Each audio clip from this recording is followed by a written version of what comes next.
Assalamualaikum warahmatullahi wabarakatuh. Selamat pagi dan salam sejahtera untuk kita semua. Terima kasih untuk ketersediaannya untuk membimbing kami kepada Dr. Ana Febriani, spesialis paru konsultan yang bersedia untuk menjadi pembimbing pada kuliah kali ini.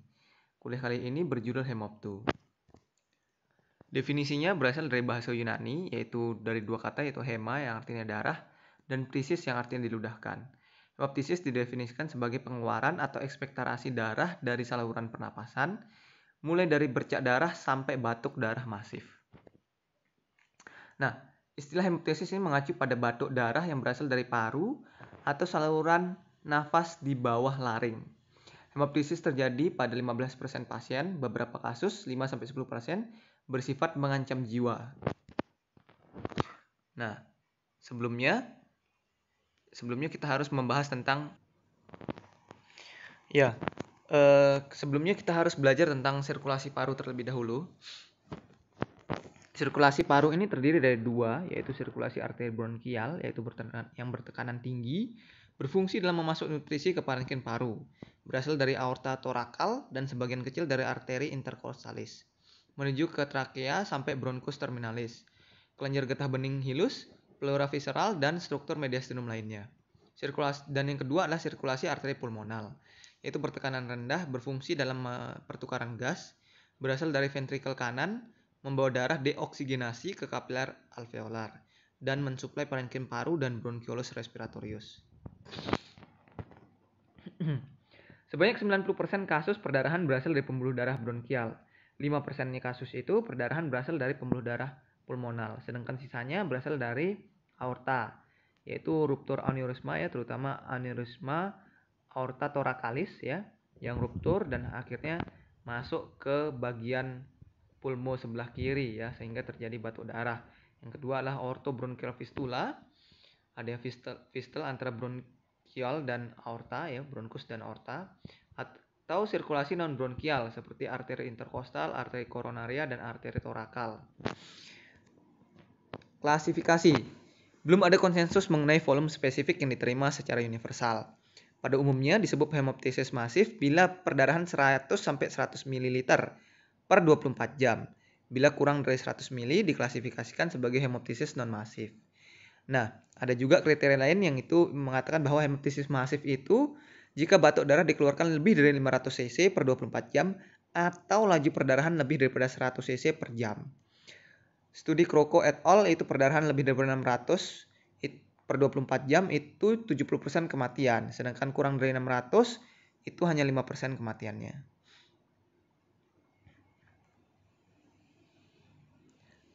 Hemoptisis yang mengancam jiwa dapat didefinisikan sebagai hemoptisis yang 1. Darahnya lebih dari 100 ml per 24 jam, menyebabkan kelainan pertukaran gas atau obstruksi jalan napas, atau menyebabkan ketidakstabilan hemodinamik. Menurut Purcell, derajat hemoptisis itu dibagi menjadi 5 ya, yaitu yang pertama itu cuma blood streak doang, yang kedua itu 1-30 mili, derajat 3 30-150 mili, derajat 4 150-500 mili. Kalau yang masif disebut hemoptisis masif yaitu 500-1000 mili atau lebih. Menurut Johnson, itu single hemoptisis yaitu perdarahan berlangsung kurang dari 7 hari.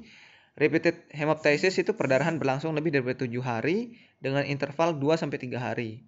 Frank hemoptysis bila yang dikeluarkan hanya darah saja tanpa dahak. Nah, etiologinya ini ya. Etiologi yang pertama itu adalah infeksi dan inflamasi ya. Jadi semua jenis infeksi dan inflamasi itu dapat mengakibatkan hemoptisis. Karena apa? Karena terjadi peradangan di situ. Terjadi peradangan di situ, adanya edem dari pembuluh darah ya. Adanya edema, terus pembuluh darahnya juga tervasodilatasi ya. Sehingga bila ada batuk atau getaran sedikit itu mudah pecah dan jadi hemoptisis. Terutama bila inflamasi itu mengalami inflamasi kronis. Biasanya juga sitokin inflamasi itu dapat memicu pengeluaran dari vascular endothelial growth factor. Yang ini mengakibatkan pembentukan neovaskularisasi. Nah, neovaskularisasi ini umumnya bersifat lebih rapuh daripada vaskular yang utuhnya. Dan neovaskularisasi ini yang rapuh ini cepat mengalami kerusakan sehingga terjadi hemoptysis. Ya, kalau kita lihat ini bronkitis ya, bronkiektasis ya, ini peradangan yang kronis ya.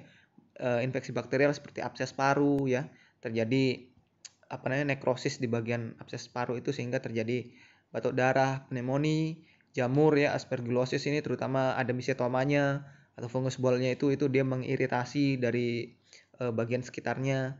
Terus ada candidiasis, coccidioidomycosis, histoplasmosis. Terus yang viral ada influenza, ada mycobacterium ya, TB. Itu mengakibatkan aneurisma ya, Rasmussen. Parasit seperti amoebiasis, Strongyloides, Ascaris, dan Schistosomiasis. Neoplasma ya, terutama neoplasma ini mengakibatkan terbentuknya pembuluh darah baru ya, dan juga terjadi neokrosis pada jaringan neoplasma itu sendiri. Yang benign seperti karsinoid, polip ya, malignan, bronkogenik ya, ada renal cell carcinoma, breast adenoCA, ini yang bisa metastasis ke paru ya. Kardiak seperti decompordis, stenosis mitral, congenital heart disease, yang lain-lain seperti vaskular dan emboli, congenital ya, seperti AVM ya, arteriovenous malformation, ada trauma, iatrogenik seperti pemasangan kateter Swan-Ganz, terus ada yang bersifat sistemik, ada yang menggunakan drug atau toksin ya, ini seperti penggunaan aspirin ya, terus hematologik ya, gangguan pembekuan darah. Terus berdasarkan usia penderita, Purcell membagi penyebab hemoptysis menjadi anak-anak dan remaja. Itu penyebabnya biasanya bronkiektasis, stenosis mitral, dan tuberkulosis. Umur 20-40 tahun itu biasanya tuberkulosis, bronkiektasis, stenosis mitral. Umur 40 itu CA, tuberkulosis, dan bronkiektasis. Patogenesisnya ya. Proses penyakit kronis yang melibatkan saluran nafas dan parenkim sering menyebabkan peningkatan vaskularisasi. Terjadi neovaskularisasi, pembekakan, dan pembesaran pasukan darah lokal. Peningkatan anastomose dengan sirkulasi paru. Sehingga pembuluh darah tersebut menjadi rapuh dan mudah pecah. TB ya. TB ini terjadi destruksi parenkim paru dan saluran napas. Sehingga terjadi bronkiektasis, terjadi hipervaskularisasi, pelebaran pembuluh darah bronkial, terjadi anastomose dan mudah pecah. Infeksi TB pada tunika media dan alveolia pembuluh darah, dan juga karena proses destruksi dan inflamasi lokal menyebabkan terjadinya dilatasi fibrin dinding arteri pulmonal yang mudah pecah. Ya, ini seperti yang nomor 2 ini biasanya itu karena TB ini merusak pembuluh darah ya, sehingga terjadilah yang disebut dengan aneurisma Rasmussen ya. Pembuluh darah Rasmussen ini di mana pembuluh darahnya ini merupakan pseudoaneurisma. Dia tidak sama seperti aneurisma yang asli yang dimana terdapat tunika intima, media, dan adventitia. Sedangkan pada aneurisma Rasmussen ini atau pseudoaneurisma atau false aneurisma, di situ tunika media, tunika intimanya itu dirusak oleh bakteri TB, itu dirusak, sedangkan jadi darahnya itu masuk ke bagian tunika antara tunika media dengan tunika adventitia, sehingga dinding pembuluh darahnya ini lebih tipis daripada aneurisma yang biasa. Nah, karena lebih tipis ini, dia ketika terjadi batuk, getaran ini, dia lebih rapuh dan lebih mudah pecah, sehingga mengakibatkan terjadinya perdarahan.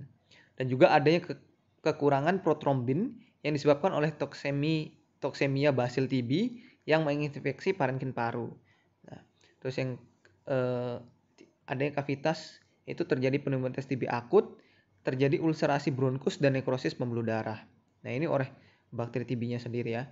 Terus habis itu ada inflamasi dan erosi pembuluh darah kecil, memicu erosi pembuluh darah pulmonal yang lebih besar dan batuk darah berulang yang masif. Klasifikasi kelenjar getah bening yang dekat saluran napas dapat menekan lumen dan merobek pembuluh darah peribronkial dan submucosal plexi. Terus perdarahan sirkulasi bronkial itu paling sering. Sebagai kompensasi dari sirkulasi pulmonal yang terganggu, misal pada penyakit tromboemboli, gangguan vaskulitis, atau dalam vasokonstriksi hipoksik, maka sirkulasi bronkial secara bertahap meningkat. Dinding pembuluh darah menjadi hipertrofi dan mudah pecah, menyebabkan perdarahan ke alveoli dan bronkus. Kanker paru ya, terjadi karena 1. Erosi permukaan tumor dalam lumen bronkus. Yang kedua, nekrosis jaringan tumor. Yang tiga, pecahnya pembuluh darah kecil sekitar tumor. Yang keempat, invasi tumor ke pembuluh darah pulmonal. Bronkiektasis yaitu destruksi tulang rawan bronkus akibat infeksi dan penarikan fibrosis alveolar. Itu menyebabkan perubahan arteri bronkial seperti hipertrofi, penambahan atau peningkatan jaringan vaskuler. Mukosa bronkus yang sembab karena infeksi, robek karena batuk yang menyebabkan perdarahan. Terjadi anastomose dan aneurisma antara pembuluh darah bronkial dan pulmonal. Bila pecah terjadi perdarahan. Bronkitis kronis yaitu ada radang ya, sembab mukosa, batuk dan robek dari pembuluh darah itu sehingga menyebabkan hemoptysis. Abses paru yaitu proses nekrosis jaringan paru dan pembuluh darahnya. Infeksi jamur yaitu bisa angioinvasi ya, kerusakan parenkim dan struktur vaskuler, terjadi infak dan terjadi perdarahan. Terus pembentukan misetoma ya, fungus ball ini friksi karena pergerakan fungus ball ya. Dan juga selain dia karena pergerakannya, dia juga mengeluarkan endotoksin ya, seperti antikoagulan dan proteolitik, serta reaksi hipersensitivitas tipe 3, sehingga mengakibatkan kerusakan vaskuler dan terjadi hemoptu. Mitral stenosis ya, peningkatan tekanan di atrium kiri ya, habis itu backflow ke vena pulmonalis ya, sehingga terjadi ruptur vena pulmonalis dan distensi kapiler. Diagnosisnya tentu dengan anamnesa, pemeriksaan fisik, dan pemeriksaan penunjang. Satu yang harus kita bedakan pertama kali ketika ada hemoptysis dan hemoptysis itu kita bedakan dengan hematomesis. Yang pertama, riwayat penyakitnya. Hemoptysis itu biasa penyakitnya ada kardiorespiratori. Sedangkan hematomesis biasanya gastrointestinal atau hepatik ya, atau hipertensi portal sehingga menyebabkan pecahnya dari varises esophagus ya. Gejala batuk, sesak napas, nyeri dada. Kalau hematomesis mual, muntah dan berak hitam. Warnanya merah muda dan berbusa. Hematomesis itu warnanya coklat dan hitam karena sudah terbentuk hematin ya. pH-nya alkali atau basa, pH-nya asam ya karena bercampur dengan asam lambung. Komponen lainnya sekresi respirasi, makrofag dan neutrofil. Kalau hematomesis biasanya bercampur makanan. Terus anemia, biasanya jarang pada hemoptysis, biasanya hematomesis itu lebih sering. Tes konfirmasi kita gunakan bronkoskopi. Kalau pada hemoptysis kita yang lakukan endoskopi. Tes bensitin negatif, hematomesis positif. Anamnesa ya, bagaimana batuk darahnya? Apakah ada pus? Biasanya kena infeksi. Pus tidak ada, biasanya TB, CA paru atau infak paru. Bau busuk biasanya pada abses paru. Wing frosty sputum biasanya pada edema paru. Terus pola batuk darahnya. Pola batuk darahnya ini apakah dia kronis ya, atau apakah dia itu per bulan seperti adanya endometriosis atau hemoptysis katamenial ya. Itu menanyakan riwayat penyakit sebelumnya, apakah ada TB atau riwayat CA di bagian lain, di bagian tubuh lain ya. Faktor resiko yaitu usia, merokok dan trauma dada. Gejala lain seperti yang menyertai seperti hematuria ya, Goodpasture syndrome dan penurunan TB ya. Kan penurunan berat badan ya seperti pada TB atau CA. Nah, ini ya kita lihat ini berdasarkan anamnesa ya.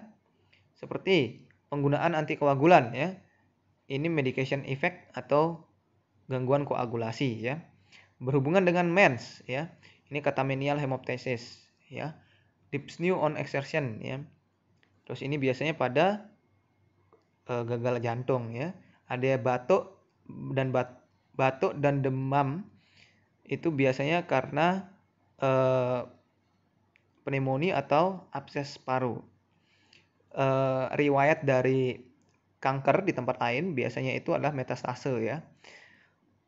Terus habis itu riwayat dari COPD biasanya itu bronkiektasis dan lung abses.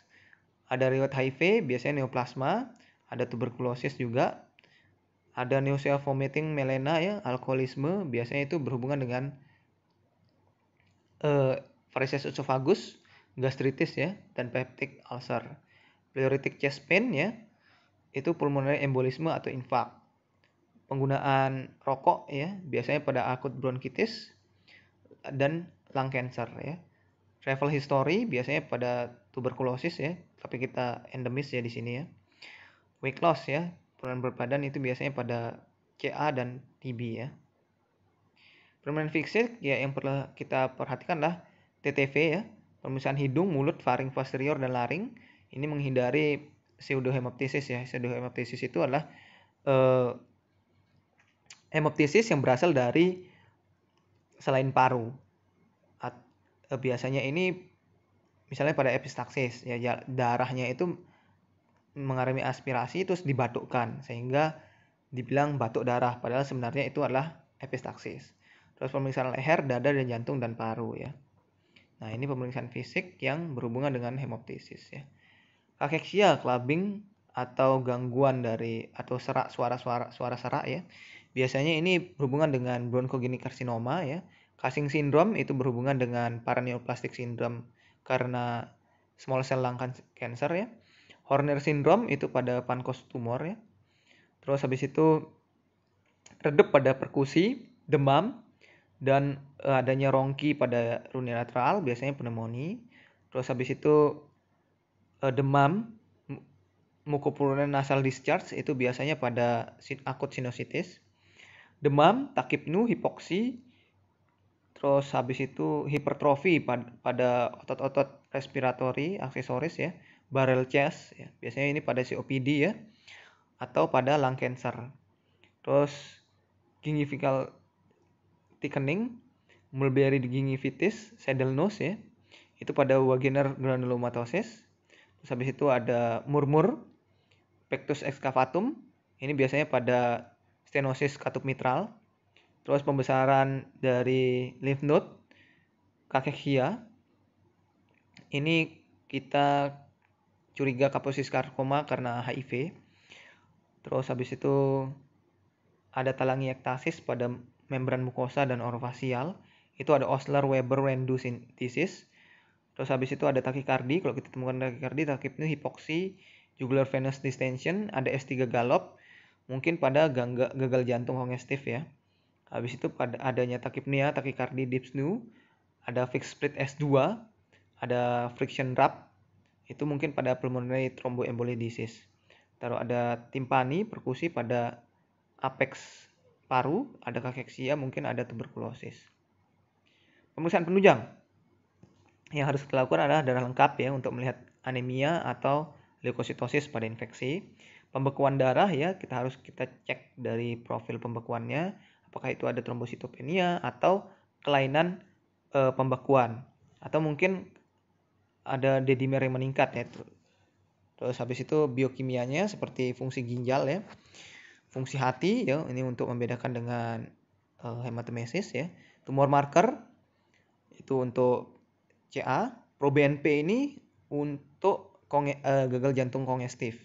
Terus ANA dan ANCA ini pada SLE. Antiglomerular basement membrane ini pada Goodpasture syndrome itu tadi. Urinalysis ya, kita lihat apakah ada proteinuria atau sedimen, sitologi dan mikrobiologi sputum. Kultur darah ya, itu yang wajib ya untuk serologis apabila curiga infeksi. Pulse oximetri dan AGD menilai oksigenasi dan ventilasi.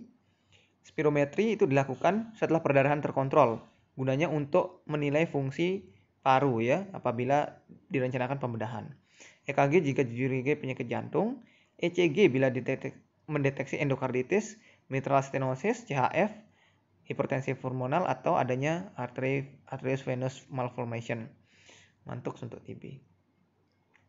Radiologi cek X-ray apelateral ya, CT scan untuk lihat gross hemoptysis, bronkiektasis, kanker paru. Terus angio CT scan untuk hemoptysis masif dan rencana embolisasi.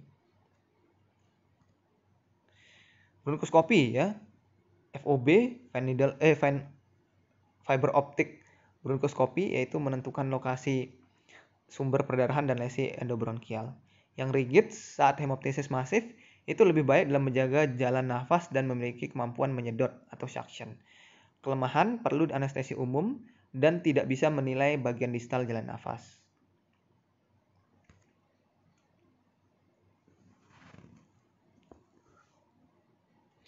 Indikasi bronkoskopi itu 1. Kelainan radiologis tidak ditemukan. 2. Batuk darah berulang. 3. Batuk darah masif. Dan sebagai tindakan terapi ya, membersihkan kumpulan darah dan menghentikan perdarahan dengan ice saline nafas ya. Instilasi tropical agent ya, misalnya dengan epinefrin, diberikan epinefrin. terus diberikan tamponade atau menggunakan laser fotokoagulasi. Nah ini ya yang lab testnya ya, misalnya ini ya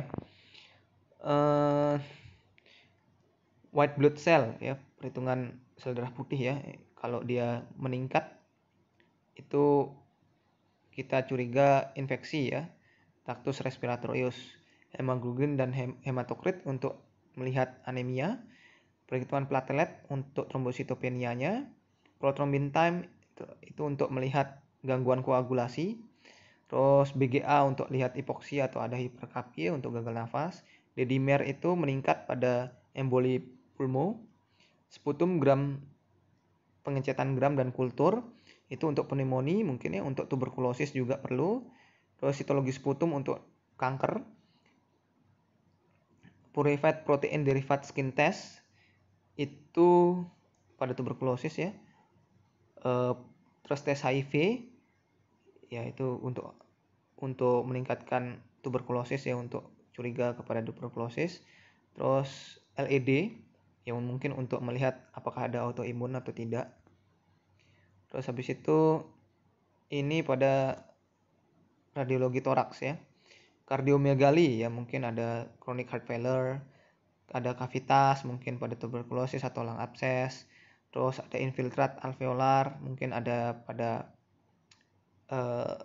chronic heart failure, pulmonary edema, terus hilar adenopati atau massa ada CA di situ, hiperinflasi pada COPD, terus lobar atau segmental infiltrat pada pneumonia, adanya massa atau nodul CA atau metastase, terus normal atau tidak ada gangguan ya, mungkin pada bronkitis, mungkin sinusitis ya, mungkin juga emboli pulmonum, terus PC alveolar infiltrat itu pada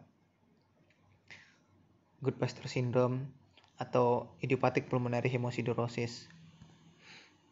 Tata laksana ya, tujuan pelaksanaan seluruh pasien adalah baik itu hemoptisis baik masif maupun non masif, itu 1 menghentikan perdarahan, 2 mencegah terjadinya aspirasi, dan 3 mengobati penyebab dasar yang menyebabkan hemoptisis. Ya, jadi tergantung pada penyakit yang mendasari dan banyaknya darah, penanganan awal harus ya, 1 tenangkan penderita agar jangan takut membatukkan darahnya. Karena apabila tidak dibatuhkan, dia akan mengalami stasis di situ dan akan mengalami bekuan dan akan menyumbat jalan nafas. Malah itu yang berbahaya. Yang kedua, penderita berbaring pada posisi lateral dekubitus ke sisi paru yang sakit atau sedikit Trendelenburg. Kenapa di sisi paru yang sakit? Gunanya untuk supaya sisi paru yang sehat itu tidak terkena. Jadi kalau sisi paru yang sakit, dia langsung kita tindih di bagian bawah, dia keluar langsung. Tapi kalau dia di atas, dia keluar, kita bisa teraspirasi ke sisi paru yang sehat. Dan kalau dia mengalami pembekuan di situ, maka terjadi obstruksi saluran nafas di paru yang sehat juga. Terus monitoring tanda-tanda vital, jaga jalan nafas tetap terbuka, kita suction ya, kalau ada suara misalnya, terus beri oksigen bila perlu. Apabila pasien desaturasi, kita intubasi dan pilih ETT dengan diameter lumen besar agar dapat digunakan pada bronkoskopi. Pemasangan IV line, pemberian obat hemostatis ya, terutama pada asam tranexamat. Transfusi darah diberikan jika hematokrit kurang dari 25-30% atau Hb kurang dari 10 gram. Obat dengan efek sedasi ringan dapat diberikan pada penderita gelisah. Obat antitusif ringan seperti kodein bila batuk berlebihan dan merangsang timbulnya perdarahan lebih banyak. Terus bronkoskopi ya, bronkoskopi ini kita menggunakan ice saline lavas ya, jadi dicuci dengan NaCl yang dingin ya, yaitu dengan NaCl dengan 4 derajat Celcius NaCl ya, volume 300 sampai 750 ml menggunakan tipe rigid ya, rigid bronkoskopi. Dan juga memberikan topical vasoconstrictive agent untuk perdarahan ringan. Bisa diberikan epinefrin ya, terus bisa diberikan trombin fibrinogren seperti T-cell ya. Bisa digunakan oxidized regenerated cellulose ya. Ini mereknya Surgical, bersifat absorbable, steril dan bakterisidal. bisa dengan mechanical, yaitu dengan balon occlusion ya, dengan spigot, stent atau valve. Komplikasi bronkoskopi yaitu kerusakan korda vokalis, kerusakan mukosa saluran nafas, dan ada efek kardiovaskularnya seperti takiaritmia, terutama pada orang usia lanjut. Pasien CAD itu lebih baik dipakai topical agent aja. Nah, ini yang untuk tipe-tipe dari kita pakai bronkoskopi ya. Surgical application ini, surgical itu ditempelkan di dinding bronkus yang mengalami perdarahan. Ini dengan oklusi menggunakan tampon ya, tampon di balon dikembangkan itu. Terus yang bawah itu menggunakan endobronchial valve ya, ditampon gitu. Ini endobronchial double lumen ya.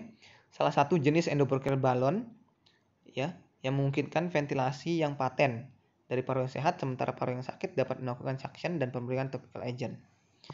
Ya, jadi yang satunya itu di paru yang sehat kita masukkan supaya bisa tetap bernafas, sedangkan yang satunya kita masukkan bronkoskopi ya, bronkoskopi satu set supaya kita bisa tampon bagian yang sakit. Terus habis itu endobronchial stent ya, dilakukan pemasangan stent polyflex ukuran 8 mm x 2 cm, lalu dilakukan pemasangan stent ultraflex yaitu ukuran 14 mm x 6 cm. Terus dengan silikon spigot ya, dipasang sementara sampai prosedur embolisasi selesai ya. Jadi ini dipasang untuk menghentikan perdarahannya sampai embolisasi selesai. Terus laser fotokoagulasi ya, ini dengan ND-YAG laser yang lebih bermanfaat pada keganasan. Argon plasma coagulation, ini menggunakan argon plasma untuk menghantarkan listrik frekuensi tinggi melalui probe fleksibel. Ini keuntungannya atau perbedaan dari YAG laser dan argon plasma coagulation ya. Ini YAG ini non contrast laser, sedangkan argon itu non contact coagulation. Itu non contact laser ya.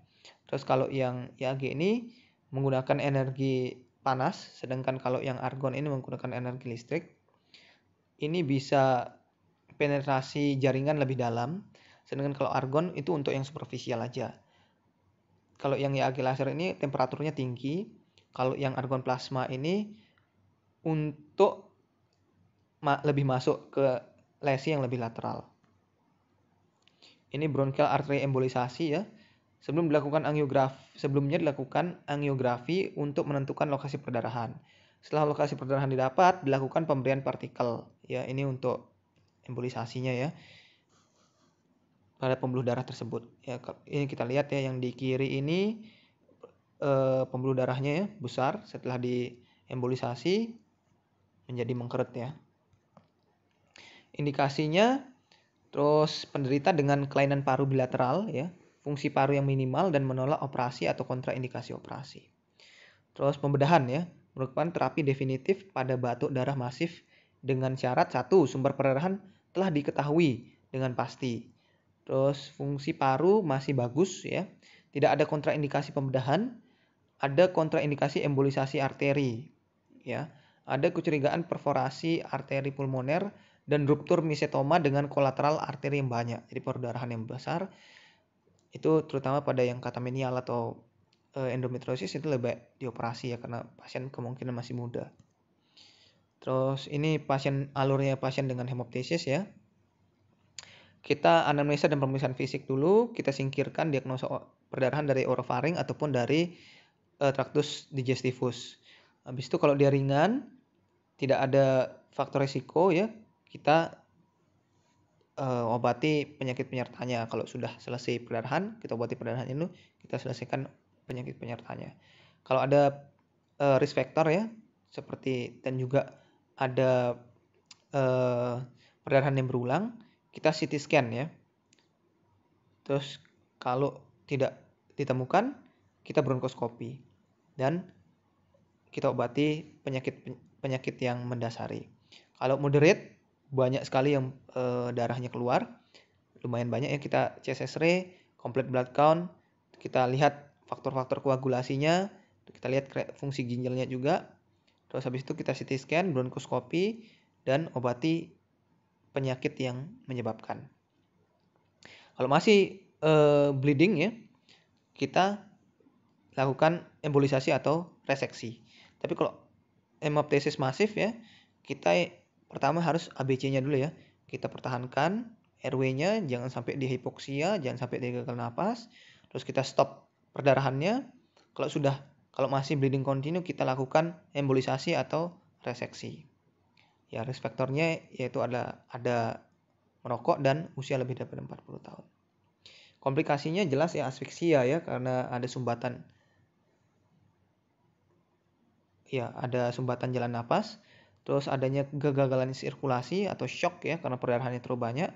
Ada pneumonia aspirasi ya, karena darah tadi itu ya masuk lagi di aspirasi sehingga terjadi pneumonia di bagian distalnya. Terus ada atelektasis karena adanya sumbatan ya, obstruksi ya, di bagian parunya mengalami atelektasis. Prognosis yaitu batuk darah idiopatik, prognosisnya baik. Batuk darah sekunder ada beberapa faktor yang menentukan prognosis, yaitu derajat batuk darah, macam penyakit dasar, dan kecepatan dalam pelaksanaan batuk yang masif. Sekian, terima kasih untuk waktunya teman-teman. Terima kasih juga untuk Dr. Anna Febriani yang sudah membimbing dan juga memimpin acara hari ini. Terima kasih. Waalaikumsalam.